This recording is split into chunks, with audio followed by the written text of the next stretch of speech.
avec une spécificité quand même de l'hélicoptère, peu importe de quelle armée il soit, mais justement si on voit son application là dans la société civile, on voit exactement ce qui se passe dans les OPEX, qu'on n'a pas la possibilité de transposer en fait. C'est qu'il y a cette capacité d'aller chercher les hommes, et il y a la capacité aussi d'avoir cette élongation en permanence, d'être dans des territoires qui sont hostiles, et de pouvoir appuyer effectivement ceux qui sont en train de combattre au sol, de pouvoir voir aussi exactement ce qui est en train de se passer, de gérer effectivement tout un ensemble de renseignements, de données, d'aller chercher s'il y a un problème. Et justement, puisqu'on l'a mis à profit là, avec le service de santé des armées dont on est en train de parler finalement, il y a cette capacité effectivement d'aller chercher des combattants dans des endroits qui sont extrêmement compliqués et d'aller non seulement les chercher dans les endroits qui sont compliqués, mais surtout aussi de les ramener le plus rapidement possible. Parce qu'on est, quand on est dans le cadre des opérations extérieures, dans des situations totalement impossibles. C'est-à-dire qu'on est à des gens qui sont loin de leur base. Et par définition, si on veut sauver un blessé, il faut forcément aller le plus rapidement possible. Et on voit aujourd'hui comment est-ce que travaillent à la fois ces hélicoptères, comment le service de santé va travailler avec tout ce qui est l'innovation, par exemple, pour trouver des systèmes. Vous parliez du sang, de la collecte de sang. Il faut savoir, par exemple, que pour les blessés, le sang est quelque chose qui est absolument fondamental. Il faut le donner avant la 40e minute.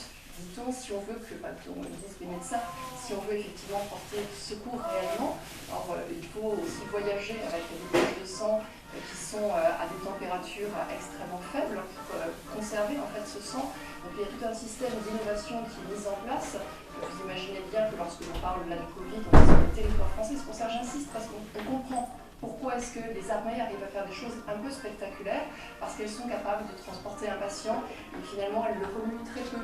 Oui, elles sont capables de ça parce qu'elles ont l'habitude de transporter des grands VCKR.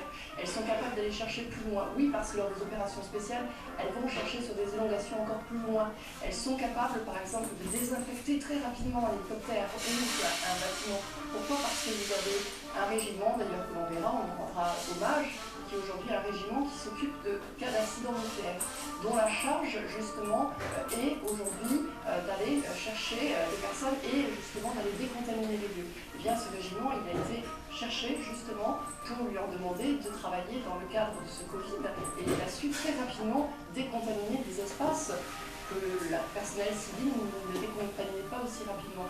Et effectivement, on doit se projeter à chaque fois. Vous voyez, quand on est en train de parler de l'opération Barkhane, lorsqu'on est en train de parler de la Dédiphoras, lorsqu'on est en train de parler de Syrie, lorsqu'on est en train de parler d'Irak, on parle effectivement de conditions extrêmement dangereuses dans lesquelles des jeunes gens acceptent de s'engager par passion effectivement de ce qu'ils sont en train de faire, mais aussi par passion de ce pays, parce que qu'est-ce qui fait qu'à un moment donné on risque sa vie, on risque d'être blessé, peut-être encore plus dur que sa vie, si ce n'est effectivement parce qu'on a ces valeurs de la France, liberté, égalité, fraternité qu'on célèbre aujourd'hui.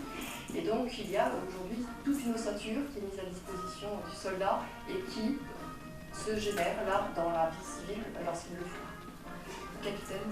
Alors justement, puisque Madame Charrier parlait des risques qu'on peut encourir sur les territoires, sur les théâtres d'opération, il y a les blessures physiques, mais il ne faut pas oublier aussi les blessures psychiques, et voilà, le syndrome post-traumatique qui est important et qui fait partie aussi d'une des priorités du ministère. Aujourd'hui, les blessés, il y en a, il faut les accompagner.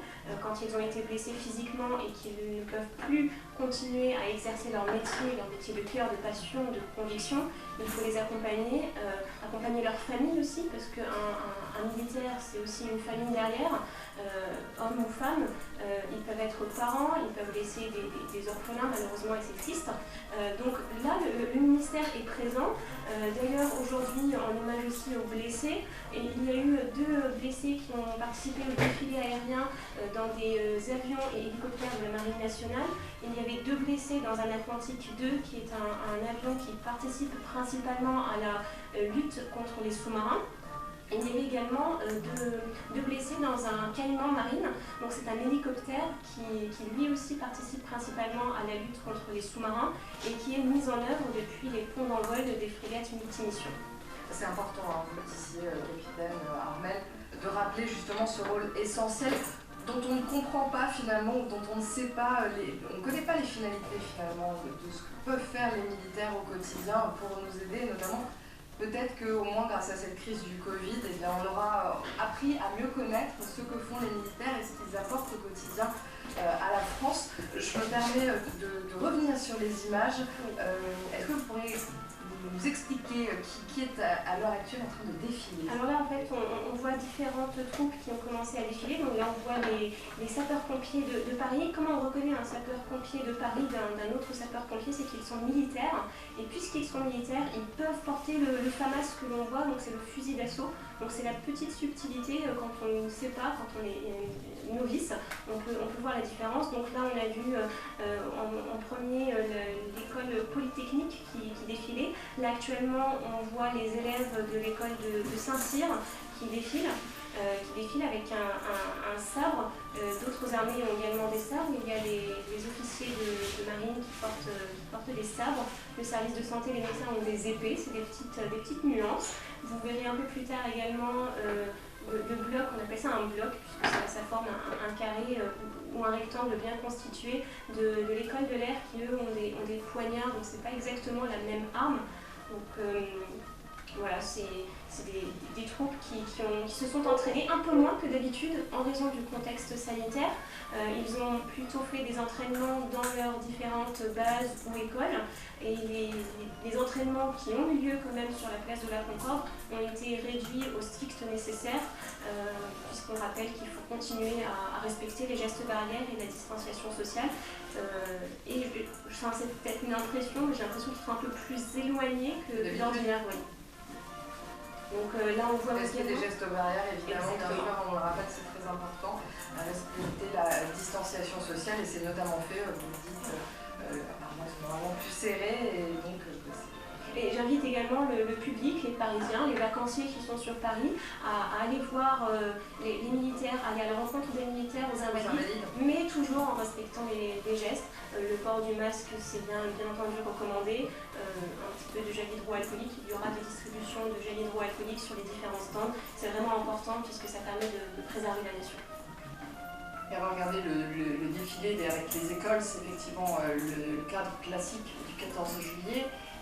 C'est assez amusant parce qu'on voit bien qu'ils ont appris un nouveau défilé et qu'ils n'ont pas dû, parce que ça se transmet effectivement. Donc à un moment donné, on les a contingentés dans une place qui est la place de la Concorde, qui est la plus grande place de Paris, certes, mais qui n'empêche ça ne reste pas les Champs-Élysées, on part de l'Arc de Triomphe, voilà, on descend les Champs-Élysées. Et donc du coup la France est célèbre là-dessus. Mais c'est vrai que de voir défiler toutes les écoles, effectivement, que ce soit de l'armée de terre, de l'armée de l'air, de la marine, de la gendarmerie, de la police, puisqu'elle y est associée cette année, des pompiers, on les a vus aussi bien officiers, sous-officiers et puis militaires du rang. Ça montre aussi tous les besoins de l'armée. C'est vrai que le 14 juillet est aussi un moment donné où il y a besoin de recruter. On a besoin d'avoir cette armée jeune, finalement, parce qu'il faut avoir des gens qui sont tout à fait opérationnels. Quels que soient d'ailleurs les diplômes, quels que soient les âges, puisque comme je vous disais, il y a des écoles qui sont adaptées selon qu'on soit des policiers ou selon qu'on va essayer militaire du rang. Mais c'est vrai qu'il y a aussi une capacité à pouvoir évoluer dans l'armée, mais l'armée est aussi en compétition. On se retrouve en compétition aujourd'hui parce qu'il y a la possibilité effectivement de faire ce métier-là par cœur et par conviction, mais lorsque l'on va sur les technicités les plus importantes aujourd'hui, par exemple tout ce qui est la cyberdéfense, qui nous occupe beaucoup, dont on parle par moment, pas beaucoup en France, mais on parle par moment quand il y a des guerres par exemple entre la Chine et les États-Unis, l'Iran, Israël, on revient sur ces questions de cyberdéfense. Et là, on voit à quel point c'est totalement crucial quand on veut s'attaquer effectivement à de l'eau potable, quand on veut s'attaquer à des entreprises, des choses comme ça, c'est fondamental. Et là, le recrutement est fondamental parce qu'il faut aussi avoir des jeunes qui soient diplômés, mais qui aient envie aussi d'aller sur ces métiers-là, sachant qu'il y a une concurrence, parce que là vous avez toute la haute technologie civile qui, elle, offre aussi des parcours assez importants. Donc il faut savoir donner cet élan patriotique finalement pour donner envie à ces jeunes de venir. Ça c'est pour effectivement tout ce qui est la plus grande technicité. Puis il faut aussi arriver à donner aux jeunes envie d'aller s'investir dans une armée dans laquelle ils vont trouver des cadres, ils vont trouver des valeurs, ils vont trouver effectivement la notion du collectif, presque la notion de famille, hein, c'est vraiment fondamental dans l'armée, mais en même temps les missions sont rudes. Les missions sont rudes aujourd'hui parce que c'est des missions qui sont en opération extérieure, qui sont dans des conditions, si on va dans le désert, effectivement les grands désert. L'opération Barkhane. Voilà. Si on est sur un bateau, ça veut dire que d'un seul coup on n'a pas les réseaux sociaux, on n'a plus internet, comment est-ce qu'on se contacte avec sa famille, donc il y a une vraie réflexion générale qui doit être menée là-dessus, et il faut arriver quand même à dégager cette envie de cette façon de vivre très habituelle aujourd'hui. Vous parliez, on va en parler évidemment des opérations extérieures, notamment l'opération Barkhane qui est en cours actuellement. Comment ça se passe quand le Covid s'invite dans ce genre d'opération? Ça se passe, Pauline. Non, mais c'est la... On continue de toute façon, enfin, c'est ça l'essentiel, il faut continuer. En fait, de toute façon, on est sur place et on est là. Mais je vais vous donner des exemples concrets au quotidien. Comme on l'a dit tout à l'heure pour les forces aériennes stratégiques, mais c'est également valable pour la dissuasion nucléaire. Depuis 1964 et cette dotation de l'arme nucléaire qu'a voulu et qu'a souhaité le général de Gaulle, la France a continué à assurer cette mission depuis les airs ou depuis la mer, 24 heures sur 24, 7 jours sur 7, quelle que soit la crise, Covid-19 compris. Au quotidien également, les Français, les Parisiens en rencontrent au quotidien, mais sauf que les militaires parfois passent dans le background, on va dire, dans le paysage, un peu inaperçus, mais ils sont au quotidien dans vos gares, dans les aéroports. C'est l'opération Sentinelle. Les militaires sont présents au quotidien, et ce n'est pas parce qu'il y a eu le Covid qu'ils ont arrêté, au contraire, ils ont apporté également leur soutien pour vérifier aussi l'application des mesures de confinement. Donc on est toujours présent. Comme je l'ai rappelé un peu plus tôt, moi j'étais sur mon bateau avec mon équipage, on parlait effectivement d'une famille. Là je vais un petit peu... C'est le défilé du 14 juillet 2020. On ne la choisit pas. La fête nationale française. Donc voilà. Quand on y va, on la vit par passion, c'est une vraie conviction et c'est pas pour rien qu'on appelle des frères d'armes nos camarades quand on est en opération extérieure ou aussi bien sur notre bateau ou dans notre avion. C'est vraiment des compagnons, des frères d'armes. Vous pouvez nous rappeler justement comment ça se passe? J'imagine que ça intéresse nos téléspectateurs de savoir, quand on est à l'intérieur d'un bâtiment, d'un bateau comme le vôtre, comment ça se passe déjà? C'est un espace clos à la base, un espace qui est très réduit. Donc déjà en temps normal, il faut pouvoir être avec de nombreuses personnes sur un bâtiment comme celui-là. Une fois de plus, le Covid qui intervient, vous portez des masques, des gestes barrières, il y a des choses, peut-être qu'il y a moins de personnes sur le bâtiment que d'habitude, comment ça se passe? Le nombre des marins qui font partie de l'équipage, on ne peut pas le réduire. On ne peut pas le réduire. Un bâtiment, on appelle ça un bâtiment pour un bateau, il faut excuser les termes qu'on détourne du langage courant. Donc un bateau de la Marine nationale, c'est une petite ville en mer. Qui dit petite ville en mer, on a quasiment tous les corps de métier. Sur le porte-avions Charles de Gaulle, il y a 50 métiers qui existent. C'est tous les métiers qui existent de la marine. Ça va du cuisinier au boulanger, au mécanicien. Et le problème, c'est que si je perds un mécanicien, je ne peux plus faire avancer le bateau. Je caricature un peu, mais c'est un peu ça. Si je n'ai pas mon boulanger, ça va être compliqué de nourrir plus de 1000 personnes, 2000 personnes sur un porte-avions. Et puis un cuisinier est également polyvalent sur un petit bateau. J'ai malheureusement pas l'espace nécessaire pour avoir aussi bien un boulanger qu'un cuisinier. Donc je vais avoir un cuisinier qui va faire le pain le matin et qui va également préparer le repas pour 50 personnes. Et sur un bateau de 60 mètres, quand je les mets alignés bout à bout, je ne peux pas effectivement assurer la distanciation sociale, mais j'applique des mesures barrières bien adaptées, c'est-à-dire le nettoyage très régulier des surfaces, des espaces de vie commune, c'est la règle. Avant le gel hydroalcoolique, il y a l'eau et le savon qui étaient disponibles. Voilà. On applique des gestes simples. Le masque, on en avait effectivement un stock, mais c'est principalement pour protéger en cas de déclenchement de symptômes. Et en appliquant des gestes barrières simples, on a réussi à préserver le bateau pendant plus d'1 mois et demi de mission, sans relâche. Il faut savoir qu'effectivement on adapte, parce que traditionnellement un bateau est des relâches, donc des escales, dans un port pour que le marin puisse se reposer. On a adapté, parce qu'effectivement travailler 2 jours comme de nuit, naviguer H24, et ben le marin a besoin quand même de se reposer. On a adapté avec des escales sans relâche. Et d'ailleurs, j'ai une très grande pensée pour les élèves qui ont suivi la campagne d'application Jeanne d'Arc.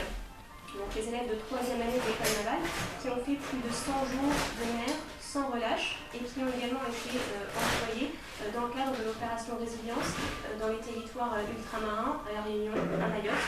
Et ils ont prouvé toute la résilience du marin, et en tout cas du jeune marin qui s'est engagé pour servir la France. C'est un joli hommage que vous venez de leur rendre. Oui. Une dernière question, vous vous faites tester avant de monter à bord, ça se passe comment justement? Alors, le test n'est pas systématique, il est adapté en fonction de la durée de la mission, de l'importance de la mission et surtout de l'élongation de la mission. Comprenez bien que si on a un marin qui est infecté par le coronavirus au milieu de l'océan Atlantique, avant qu'il soit évacué, il est mis en quarantaine. Alors il est mis en quarantaine, le port de masque était forcément obligatoire dans ces circonstances, mais c'est surtout que le délai pour revenir vers le territoire ou vers un port pour permettre l'évacuation médicale de la personne, ça prend un certain temps. Mais par contre, quand on est déployé pour assurer la permanence de la présence maritime sur les côtes françaises, là l'évacuation est beaucoup plus rapide, beaucoup plus directe. Et effectivement, on peut s'affranchir du port de masque, mais en ayant pris des mesures adaptées. Et puis, porter le masque pendant 14 jours, c'est quelque chose qu'on peut faire. Mais c'est surtout vraiment la prévention, le lavage des mains, le lavage des surfaces, et ça a fonctionné. De toute façon, on tire des enseignements au quotidien, parce que le coronavirus, c'était pour nous un ennemi inconnu aussi. Oui, c'est pour ça qu'on continue justement à être... On continue à essayer en tout cas de faire face à ce virus. On va retrouver tout de suite Karim Akiki.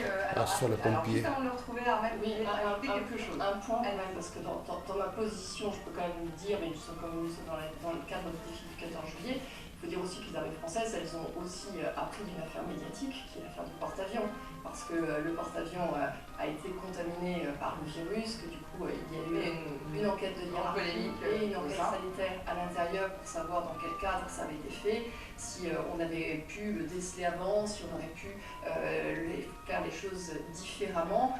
Quoi qu'il en soit, ça a servi de test. Je crois que ça a été une douche froide pour l'armée.